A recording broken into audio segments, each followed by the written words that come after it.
माणूस आपण समोरच्याशी कसं वागतो ते जास्त लक्षात ठेवत नाही, पण समोरचा आपल्याशी कसं वागतो हे कायम लक्षात ठेवतो.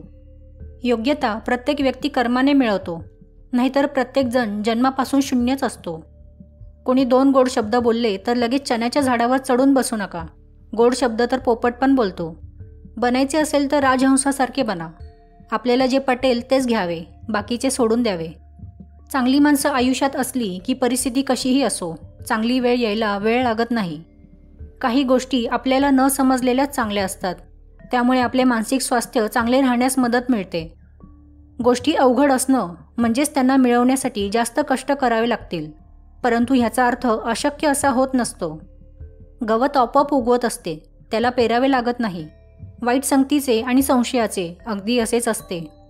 इच्छा स्वतःच्या मनाप्रमाणे असतील तेव्हा खूप चांगल्या वाटतात, पण दुसऱ्यांच्या मनाप्रमाणे असतील तेव्हा त्या खटकतात. माणूस जेव्हा स्वतः चुकतो तेव्हा त्याला वाटते समोरच्याने आपल्याला समजून घ्यावे, आणि जेव्हा समोरचा चुकतो तेव्हा त्याला थेट न्याय हवा असतो. नात्यांमध्ये जेव्हा गैरसमज होतात तेव्हा ते लवकर दूर करावे, नाहीतर त्यांचे रूपांतर तिरस्कारात होते व तो तिरस्कार वाढत जातो. ज्या घरातील स्त्रीला परिस्थितीची जाणीव असते व कर्ता पुरुष हा समजूतदार असतो, तेव्हाच ते कुटुंब पुढे जाते. दुःखात ज्यांनी तुम्हाला एकटे सोडलेले असते त्यांना सुखातही जवळ करायचे नसते.